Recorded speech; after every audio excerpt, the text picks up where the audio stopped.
Rickshaw taxi चालकांसाठी मराठी सक्ती प्रकरणामध्ये आता एक डेडलाईन पुढे ढकलण्याची शक्यता सुद्धा वर्तवली जाते। आज परिवहन मंत्री प्रताप सरनाईक यांची 12:30 वाजता विविध संघटनांसोबत चर्चा आणि बैठक होणार आहे।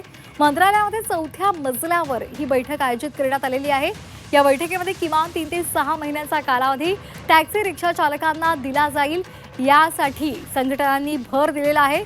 शिवसेनेचे नेते संजय निरुपम यांची फोनवरून प्रताप सरनाईक यांच्याशी चर्चा झाल्याची सुद्धा सूत्रांकडून माहिती मिळते। त्यामुळे आजच्या या बैठकीमध्ये नेमकं काय घडतं हे पाहणं महत्त्वाचं आहे। तर खरोखरच या संदर्भात काही डेडलाईन देण्याचा, मुदत देण्याचा निर्णय होतो का हे पाहणं सुद्धा महत्त्वाचं आहे। दरम्यान या संदर्भात मनसेचे नेते संदीप देशपांडे यांनी सुद्धा प्रतिक्रिया दिलेली आहे। जर मुदत दिली तर कधीपासून या निर्णयाची अंमलबजावणी होणार ती तारीख सांगा, असं मनसेनं सांगितलेलं आहे। महोदयांना निवेदन केलेलं आहे की हा जो 1 मईचा जो तुमचा डेडलाईन आहे त्याला पुढे ढकलण्यात आवे आणि प्रत्येक ऑटो चालक, टॅक्सी चालक ज्याप्रमाणे महाराष्ट्र शासनाने घोषणा केलेली आहे की त्यांच्या मराठी भाषेच्या एक बेसिक ट्रेनिंगचं काम सुरू झालं पाहिजे। शाळामध्ये, कॅम्पमध्ये प्रत्येक ऑटो चालक ज्यांना मराठी येत नाही, ते प्रत्येक टॅक्सी चालक ज्यांना मराठी बोलू येत नाही, ते एनरोलमेंट करणार आणि हळूहळू मराठी शिकण्याची प्रक्रियामध्ये सामील होणार।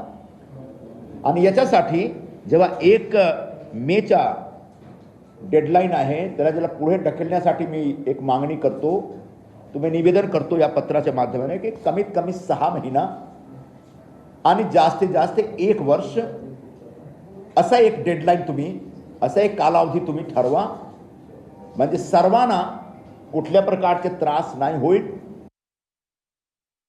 या सत्रामध्ये महाराष्ट्र नवनिर्माण सेना, वाहतूक सेनेला कुठलेही आमंत्रण आम्हाला दिलेलं नाही आहे। म्हणून मला शंका आहे की कुठेतरी हा निर्णय पाठी घ्यायचा प्रयत्न सरकार करतंय की काय। तर आमचं त्यांना आव्हान आहे की त्यांनी ते पाठी घेऊ नये। वेळ देऊ, आम्ही वेळ देण्याबद्दल काही प्रॉब्लेम नाही आहे, पण मागे घेऊ नये। ते आम्हाला बोलवलं नाही, बैठकी बोलवणार, ते मला वाटतंय मागे घेण्याची प्रक्रिया चालू झाली असेल। माझं म्हणणं आहे निर्णयाची अंमलबजावणी किती तारखेपासून करणार ती तारीख, पण समजा तुम्हाला वेळ पाहिजे ना, ठीक आहे, चला दिला। 1 मे नाही, 15 मे, 20 मे, 25 मे, काहीतरी तारीख आज जाहीर करा। अनिश्चिततासाठी पुढे ढकलायला ते काही इराण अमेरिकेचं सीजफायर नाहीये।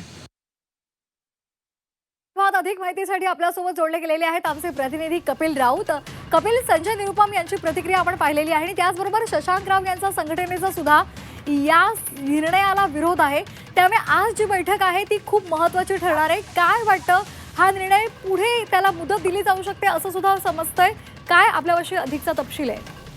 आपण जर मागचा इतिहास पाहिला तर जेव्हा हा निर्णय डिक्लेअर केला त्या दिवसापासूनच त्याच्यावरती पडसाद उमटू लागले होते।